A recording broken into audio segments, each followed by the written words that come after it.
Hi, everyone. Thanks for coming to our artist project presentation. Today, we'll be focusing on Sarey Savy's upcoming debut album. And this is what we will be going over today. Hello, everybody. My name is Sarey Savy. I'm a gay Khmer singer-songwriter and producer from White Center. I create music that you can dance, cry, and feel empowered to all at the same time, and most of my fans are located on YouTube. So as Zoe mentioned, we're going to be focusing on my debut album that comes out in 2027. We're going to be shifting from house music over to R&B. The target audience for this debut album are going to be folks in the Seattle and surrounding areas, ages 25 to 34, LGBTQ plus identifying who are also Asian, navigating mental health, and are looking for music that's empowering. So we're quickly going to go over the financial plan. The total cost is $33,000. So to break even, Sarey would need to sell 1,700 merch units or stream 5.3 million times. And we assume this album release will cause his audience to grow by 14%. We got that number by looking at a comp from Chartmetric. So Sarey is the first openly gay Cambodian R&B artist. So Marshall is the first openly gay Korean R&B artist. And looking at his last 3 album releases, the average growth rate came out to 14%. Quickly showing the financial plan here. Just want to make sure you guys can see it. I'm going to take silence as a yes. So we came up with a budget, revenue projection, cash flow, break even, and some scenarios whether the album over or underperforms.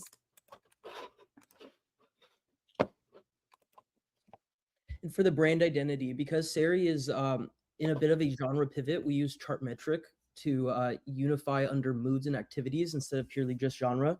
So we agreed upon empowering, Sarey's music very emotional and energetic. We also made a color palette and an EPK. We were able to find some comparable artists, which is Marshall and Kalani. And we identified top audience sector affinities, one of which being the coffee, tea, and beverage sector. And we were able to agree upon using Olipop as a potential partnership. So for the waterfall release plan, the album release will start in January with singles dropping every couple of months and the final album release in July. And we use Chartmetric data to look at his average Spotify monthly listeners by day and chose Friday to capture the uptick in listeners over the weekend. We developed sample marketing plan that is aligned with the release plan. Channel-wise, we will focus on social media content and relevant playlist placement and PR opportunities such as podcast and behind-the-scenes show features. You can see examples on the slide. The main goal of it is to increase awareness in the R&B and pop field. With that, content strategy-wise, our key platforms are YouTube Shorts, Instagram, and TikTok, and we aim for 2 to 4 videos a week showcasing the music in 3 key formats, one being simple humorous content that generates audience engagement, mostly on TikTok, as we could see from the artist data. And also it allows to tap into general trends that will be popular at the time. Second type is high quality performance videos to promote directly releases and events. And finally, third type is late night serenades, live streams to mobilize loyal fans. To continue to keep my fans engaged, I'm going to go ahead and do listening parties, release parties, as well as the Serenader newsletter, which I'll be sending out email blasts, and an annual Serenader celebration in which I basically say thank you to my fans who have invested into me financially in the year prior. And then for the original website, we targeted fan conversions. So while the music was present, there was no clear priority or guided path for users to take action. The current single was indistinguished and social media was buried, pulling away attention from engagement points. With the redesign, we shifted to a conversion-driven structure. So we're prioritizing the latest singles, highlighting the Serenader celebration to increase participation, and surfacing social links for user discovery, and increasing long-term fan retention.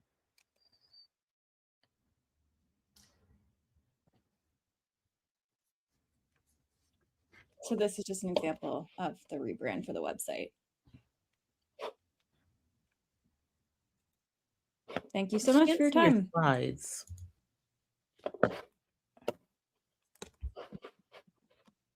Oh, you can't see our slides right now? Oh, I see. Yeah. Here we go.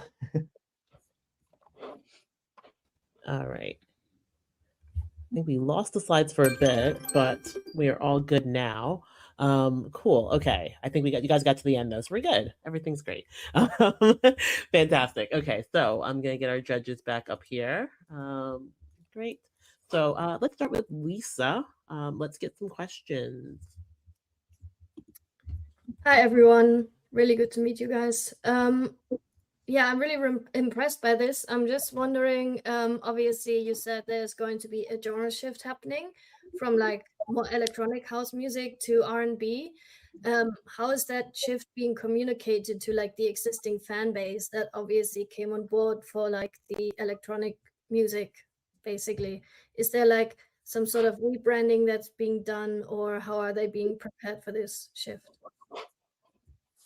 Yeah, so we took a look into like Sarey as a person and as an artist, and we looked into the Instagram, what is being commented. We've noticed that a lot of the fans are really into Sarey as an individual as well as an artist, and looking into like the brand of it, like just the colors, the feel. We feel that if anyone can jump in as well, but we felt that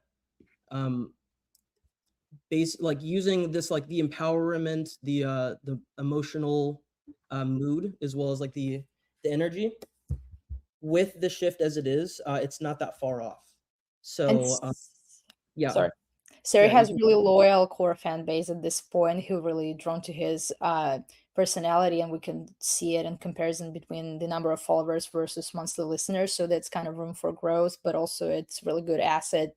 That means that the pivot is not going to strip him off his fan base, most probably, because he did that kind of music before. He was just focused on house music, but now he like fully pivoting into the genre that his heart is lying towards. One thing Yeah, I also, sorry.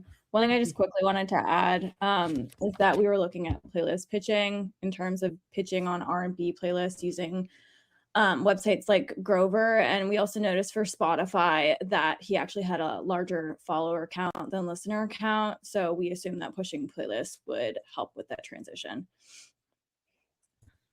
Excellent. I don't think we quite have time for another question, but you guys did a great job.